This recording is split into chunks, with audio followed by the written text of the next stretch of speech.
Alright, we got a lot of packages here. But I guess before I take care of these, I'm going to take care of another one over there that's non-anime. So for the most part, I don't think y'all would necessarily be interested in what's in this big box, but I kind of figured I might as well. It's part of another big purchase I'm going to talk about that I made. But let's go ahead and open it up, play with this a bit, just a little bit, see if I can go nice and quick. See, this is the reason this is all big, and everything else can just go away. So what we have here is some premium microcloth fiber stuff for cleaning VR goggles, some more suspenders because they kind of get warped. But this thing is the thing that makes it interesting for moving everything over here and trying something different. So what is this? Maybe you're asking, maybe you're not. Well, the truth of the matter is it's related to this purchase. And if you're not familiar with the Oculus Quest, it's a VR system, and if you know me historically, you're probably thinking, what the fuck, Yuka Frost? I thought you already had. Why would you purchase Quest? You know, and here's your nice Quest controllers. And the truth of the matter is I'm holding these backwards. You'd be correct in wondering what the hell I was smoking because, of course, I have a perfectly good HTC Vive with, you know, two HTC Vive controllers. Very different VR systems. And the simple answer is that since I'm doing the avatar stuff in VR chat, because Quest avatars are essentially a completely separate upload, I'm trying to find ways to make sure I can, you know, verify that the changes I'm making are actually good. So that's why I went ahead and purchased a Quest, because now I can just fire up the Quest and take a look and bam. And that's what this is for. Because, you know, it's an awful lot of money just to spend on just avatar stuff, and, you know, I'm crazy enough to just go ahead and do it. But it doesn't mean I can't find other uses, and so what this is a nice hard carrying case for it. So I can put it in there, and now I have a travel VR system. And as a member of the gaming committee for my workplace, that means I can now offer VR. And I went with this one mostly because it definitely came with this, whereas the other one probably did, but it didn't say it, so, you know, better safe than never. Anyways, back to the anime. Alright, now that we're back here, let's begin with this top one, which I also suspect is non-anime.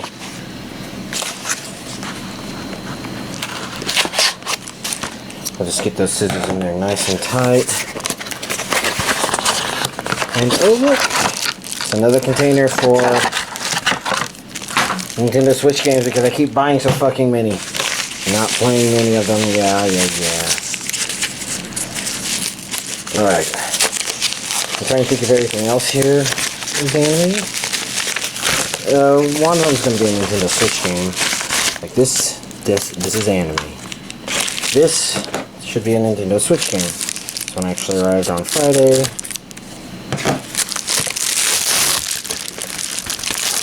But, you know, it's not been the highest priority to play right now. Dragon Quest XI. And I don't know if the Switch version is particularly notable or not. I saw the 2D, 3D thing there. And this would be the majority of this week's anime.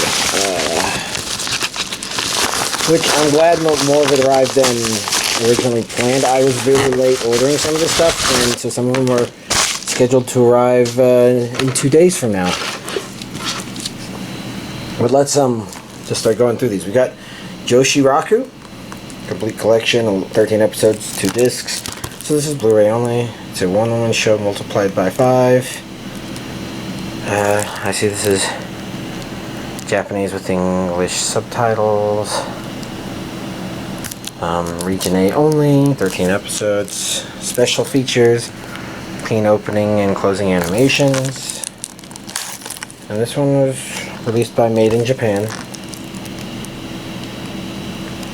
And I keep thinking this is familiar, dude. I already have this one. But I don't think so. Oh well. I guess y'all are about to point out how dumb I am for buying something I already had and just buying a re-release that wasn't even dubbed. But right now I'm too exhausted to not do otherwise. Joshiraku. Next up is probably the most important release for this week. That time I got reincarnated as a slime. Let's take this sticker off for some sexy knee and lower leg. Wow, this is one of those pieces of shit. Oh, fucking hell. Okay, well, I guess we'll enjoy stuff underneath. We got person, complete uncut series, and over 80 minutes of specials. Let's see, we've got a region A and B. We've got English dub.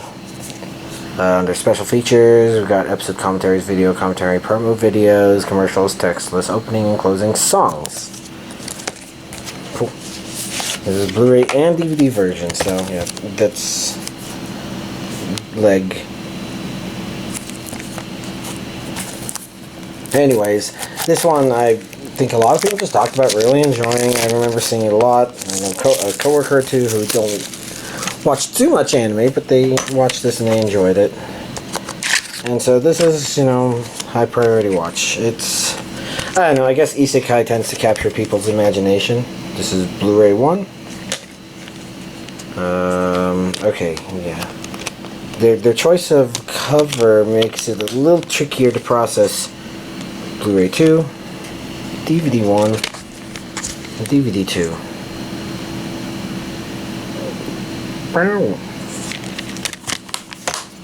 Oh. Yeah, anyways, yeah, you're probably guaranteed to have me start this one, if not outright finish it. Next up we have Black and Clover, is that right? This is Season 2 Part 1. Which means I think I've got all of Season 1, which means that extra space in that box is intended for extra stuff. Oh look, a little 6C magic question mark. Oh yeah, and this one Amazon was saying would be delivered on Thursday, so I'm glad it arrived today, because probably watch it some today, a little tomorrow. I didn't even look at the back of this thing. What am I doing? Okay, I'm taking the plastic off, and then we're looking at the back, where we can see its regions A and B. It's got an English dub, special features, fan questions answered inside the episodes, 61 highlights episodes, commentary, Clover clips, special edition, and Texas opening and closing songs. Okay. Let's see. Got people. I don't know enough about Black and Clover to say who these people are. We got Blu-rays 1 and 2, DVDs 1 and 2. More people. That guy looks familiar. I've seen him in another Black and Clover box or a promo. And this thing does not want to get underneath that fucking clip. Whatever. That's fine. It's close enough. This one was also going to be delivered on the 3rd, and this is also a high priority watch. But since this is a part 1, there's a chance... Oh shit, there's 2 stickers. Let's see a little sexy accelerator underneath this one. Ooh, baby. Toss that aside, and then under here... Who the fuck is that? I know there's a little bit of Misaka being covered up here, and I'm curious about. Well, I'm more curious about who the fuck that little guy is, because I don't think he's a little guy. I think that's just a perspective thing. Fuck.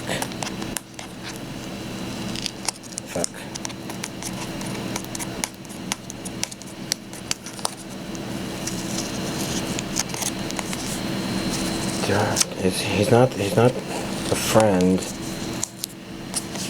Do I know that person? They don't immediately ring a bell. Oh, that's not too bad. We'll go to the back now. This one's region A only, not import friendly. We got... I'm having trouble reading the stuff, but on the right side says English and Japanese. I keep thinking I'm seeing Japanese. Special features, episode 1 commentary, textless opening and closing songs. Version of part 1. So for this one, if there's a reason to put this off, it's in case I start watching it again with my brother and we catch him up. This. Oh my god, he still did not watch season 2 of that, did he? I have to figure out how I'm going to do that.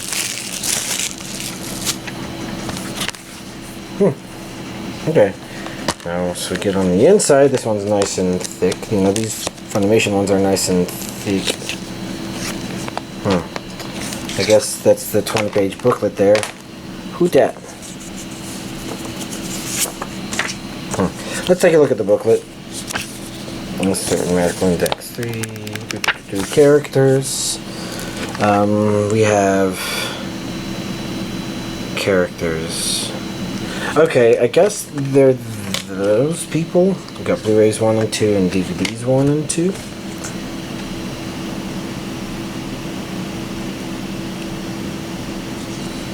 Do I remember everybody? There seems to be a lot of explicit people being listed here. It's a great big universe, and we're a little tiny, puny something. Just tiny little specks. Like I can't remember the words to the Animaniacs song. Next up we have Gundam 0080. That's Mobile Suit Gundam 0080. War in the Pocket. Oh, yeah, I can barely see it, but it says War in the Pocket. Blu-ray version. And I'm fairly certain I have the DVD version. But I think it was a DVD re-release to go alongside this. No Sunrise is still releasing Gundam here, even if Bandai isn't the ones doing it. I am not the ones doing it. People. Universal Century people? Is that, or is it Universal Calendar? I don't remember. I have trouble remembering. And last but not least, let's figure out the order here. We got Beyblade Burst Evolution. This should be seasons 1. Oh, this is Beyblade Burst, which is season 1, and Beyblade Burst Evolution, which I guess is season 2. Okay, what I'm going to do is, since I'm holding season 2 right now, I'm going to take the plastic off so that we can just... Fucking hell. Get into that immediately after getting into this one. So we're going to get in here. It's a lot of episodes. So if we look in the back,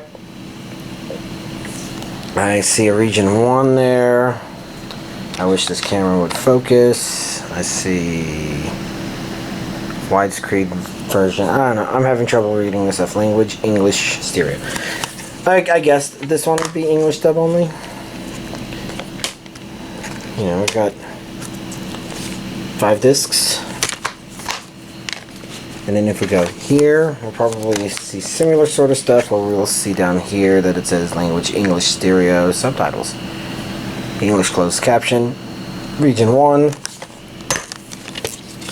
then some very similar looking discs. You see the evolution there, so they shouldn't exactly be the same. But yeah, there we go. Alright, here's this week's anime DVD collection update. Well, once again, another week with not a lot of anime watching, although better than absolutely nothing. So, with my Friday friend, I did watch Naruto Shippuden. A couple more episodes, like maybe 3 episodes. We've got 4 episodes left, and then we are completely finished with Naruto Shippuden, I believe. And it's dealing with the final little thing, which is not a very... it's not a very... thematically required one. It's kind of more of a closing sort of arc that makes sure the series ends on the right sort of note, I guess.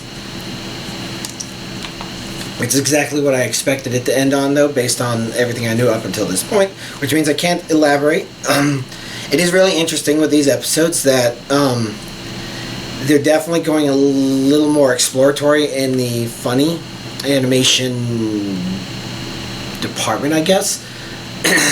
Intentionally, they're like one of the episodes. I was actually kind of wondering if maybe it was animated by Gantz or Studio Trigger or something like that, because it really gave me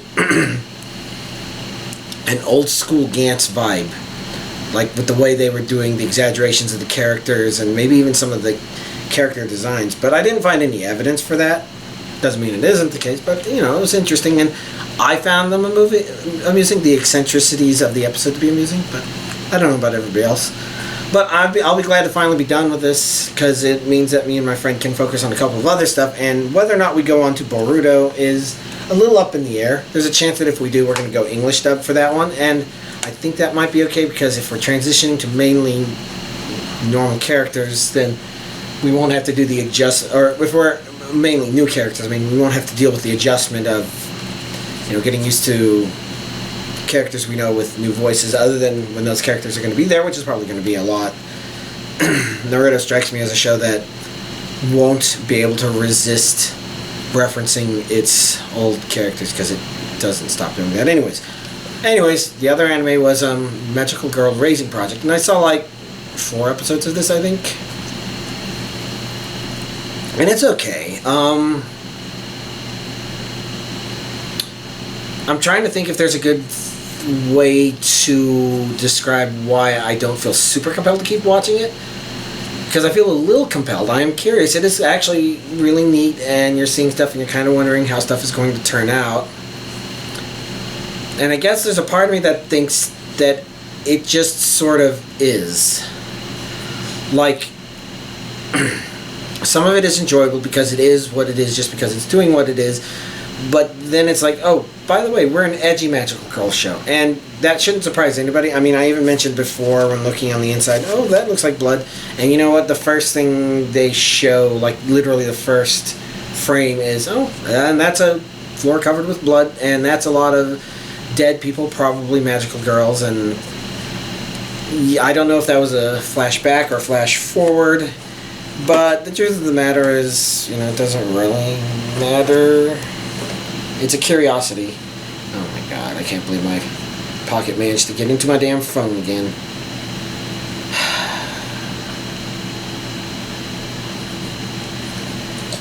Fucking annoying.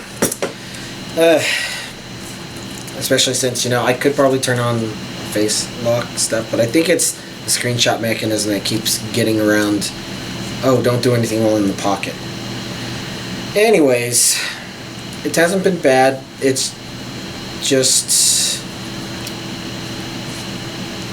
I don't know.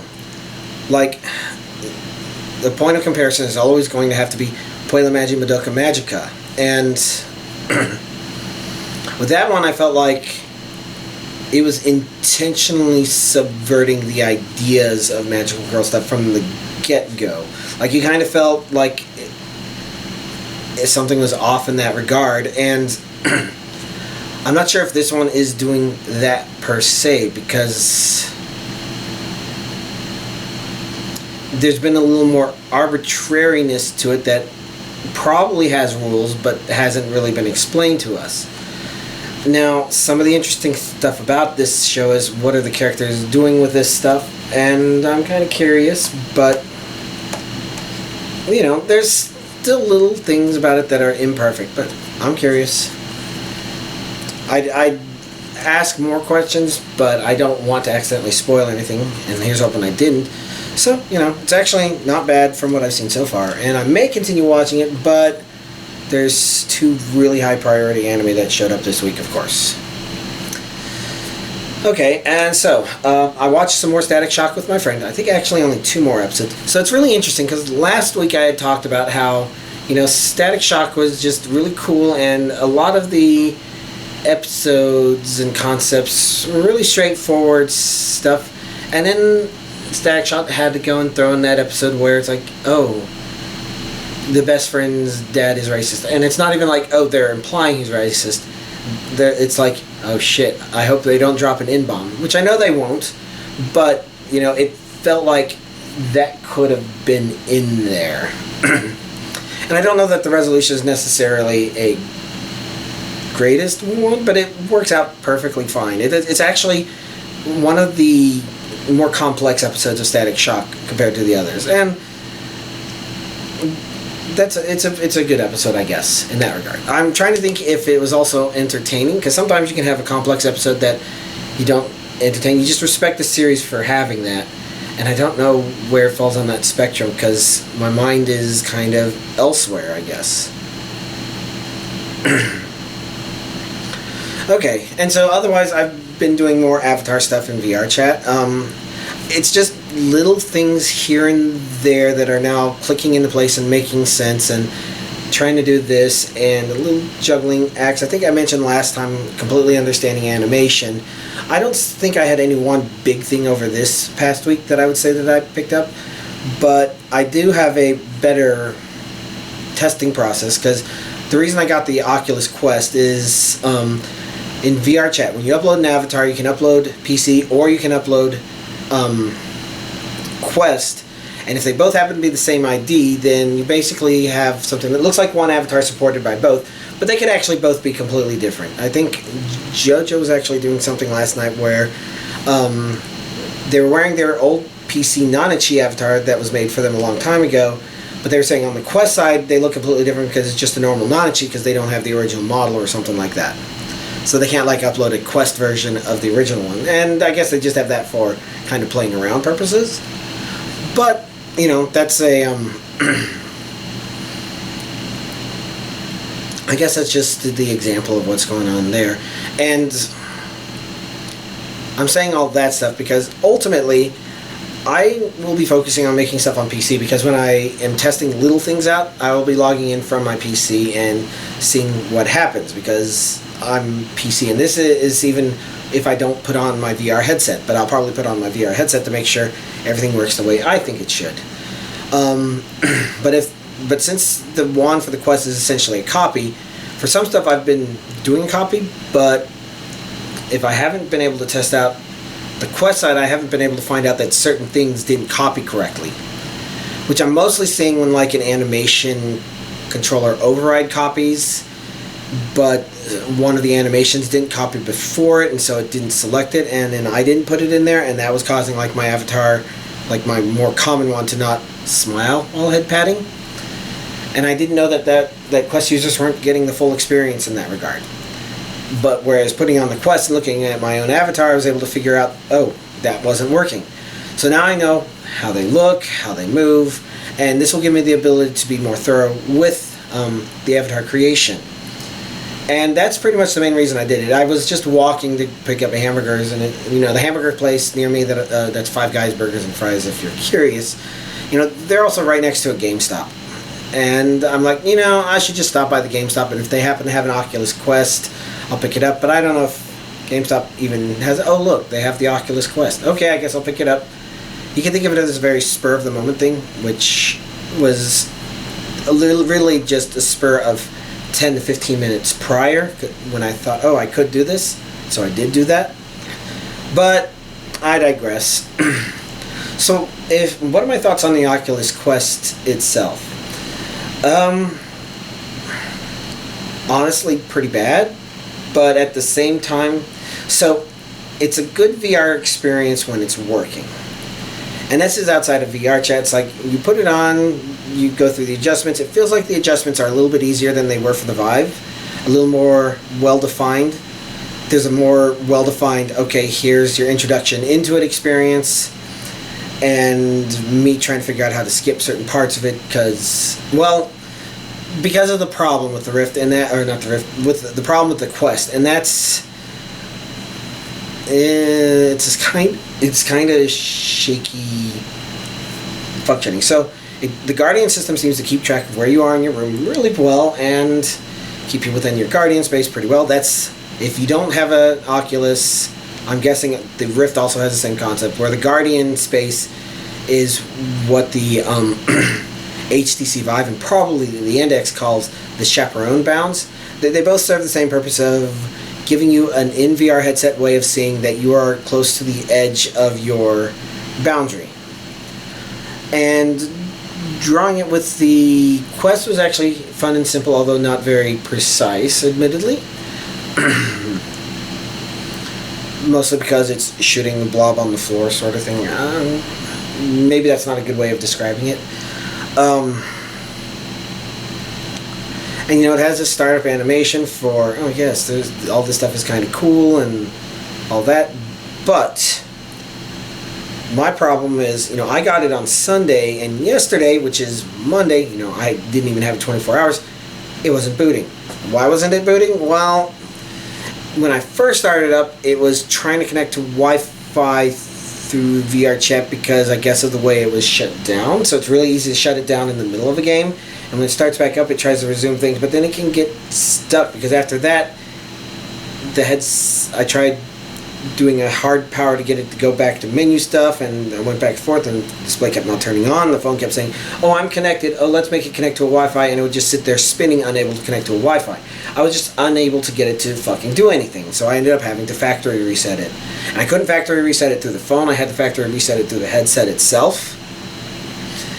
And this is apparently not an unheard of or uncommon thing.